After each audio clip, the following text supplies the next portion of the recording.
Well, g'day folks, thanks for joining me for week number 26 on our Chronological Bible-in-a-Year reading challenge. We have tipped the halfway point, so congratulations. This week we're reading two Psalms, 82 and 83, our first ever prophetic book, the book of Obadiah, who apparently prophesied during this period as best as we can work out. And the narrative this week changes. We're now witnessing the split kingdom between North and South, something we're going to have to get used to over the next few weeks. But until then, sit back, relax, and enjoy today's tutorial. All right, please work this time. My video just crashed on my first take, so hopefully everything goes well, and I'm losing sunlight. So anyway, hi, you don't need to know that. Welcome to week 26 of our Chronological Bible reading plan. We are officially over halfway, so congratulations. But before we get into our narrative or I explain what we're reading about this week, I want to do what I did last week a little bit and take a step back. Big breath, Chad. Take a step back and remind us of the big picture that we've seen so far. Remember, one of the main things of these tutorials is not to give you devotional stuff to read and reflect upon. My main point in these Bible tutorials is to remind you of the big picture, because that's what we're looking at, how the story of Genesis to Revelation all fits in together, to step back and have a big look. All right, so here we go. The book of Genesis started with the man Adam and showed his link to Abraham, Isaac, and Jacob. Jacob has 12 sons, but when he dies, he doubles Joseph's inheritance between Joseph's two sons, Ephraim and Manasseh. So officially, he divides his inheritance into 13 parts. So we now have the 13 tribes of Israel. When they go into the promised land, 12 of those tribes are given land, each tribal lands. But Levi is spread among the tribes. So we often talk about the 12 tribes of Israel. It's often confusing, you know. He had 12 sons, so there's 12 tribes. Well, yes and no, all right? He had 12 sons, and there are 12 tribal lands, but there are always 13 tribes. And the reason I say that is because this week, that nation that became a kingdom under Saul, David, and Solomon now becomes two split kingdoms with 10 tribes in the north and 3 tribes in the south.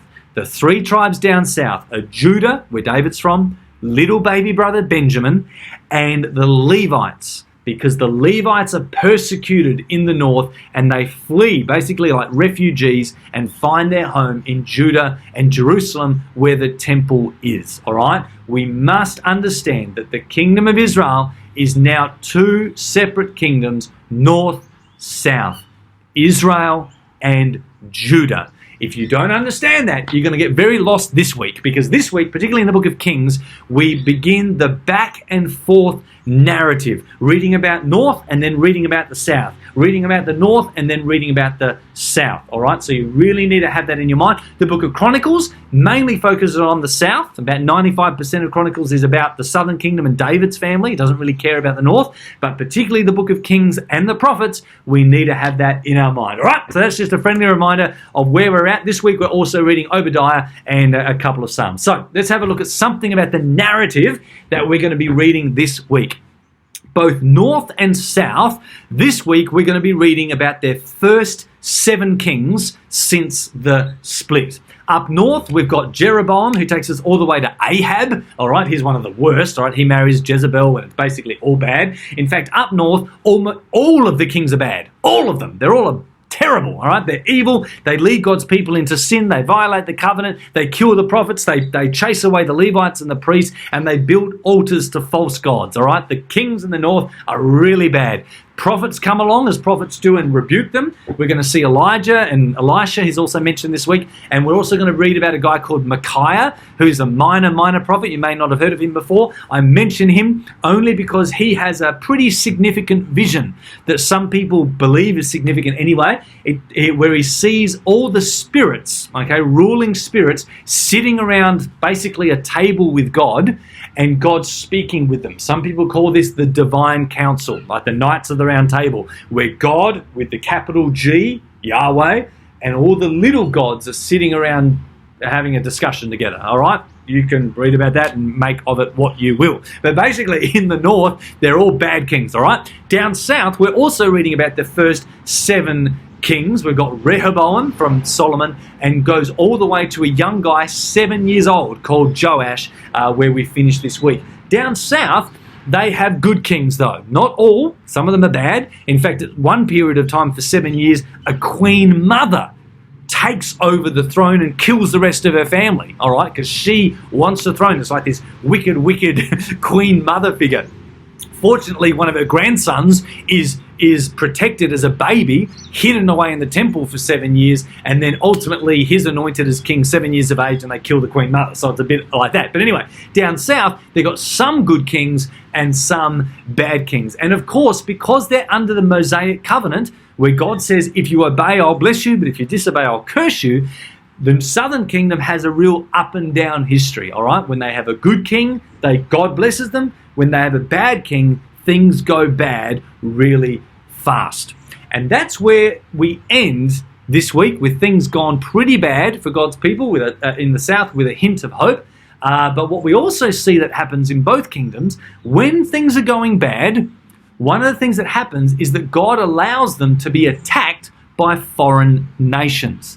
In the north, they're attacked from the north by a group called Aram, and in the south, they're attacked by their own crazy cousins, the people of Edom, which are very significant when we read the book of Obadiah. But before I mention that, I want to say this.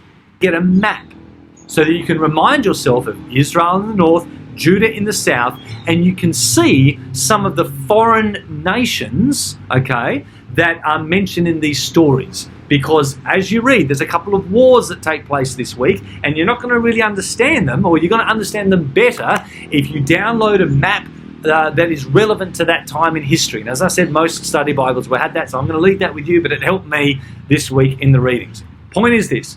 At one of the points in history where Judah is going through a bad time, they come under attack by nations in the south, and the nation of Edom, which is down south, don't help them.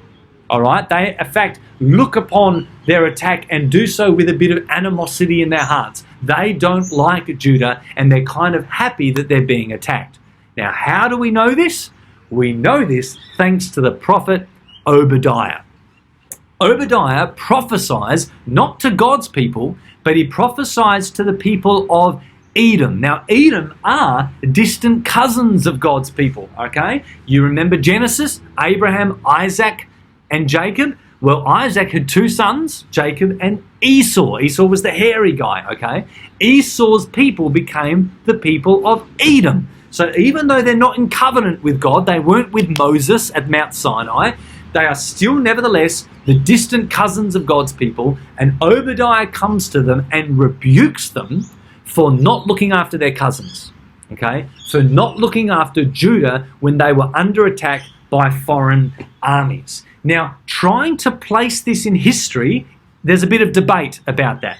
The reason we're reading it this week is because one of the theories is that it is in 2 Chronicles 21, where there's an attack that takes place and the Edomites don't do anything about it. Some people think, well, it could have been in that part of history that Obadiah prophesies. In fact, this week, you will see 2 characters called Obadiah. All right, one in the north and one in the south. 2 different prophets called Obadiah. It could have been one of them. We don't know. Obadiah is a really common name. There are lots of them in the Bible, all right? So we're not really sure who it is, but it's possible it took place this week. And essentially, this introduces us for the first time to the idea of the prophetic books coming into the narrative. And it's good that we start with Obadiah because it's the shortest one. All right, it's the quickest book, 21 verses. It's the shortest book in the whole Old Testament, in fact. So Obadiah comes in and prophesies during the narrative of Kings and Chronicles. Anyway, so there you go. So some of you may have never read Obadiah before. This may be a first to you. Enjoy it. What we do know is that whenever it happened in history, maybe this week, maybe not, we're not sure. Whenever it happened in history, we do know that Jeremiah quotes Obadiah at length in chapter 49 of Jeremiah, okay, which is quite interesting. Anyway, enjoy that this week. You've also got a couple of Psalms to read, which I won't explain why now, and I hope this video works. Bless you guys. Have an awesome weekend. That's it for today's lesson. I really hope you enjoy your readings this week. Remember, allow yourself time to read as much as you can in one sitting. Don't get lost in the detail. Just keep going and watch the Bible's big story unfold before you. Remember also to hit me up on our social media channels or website, and I'll see you next time.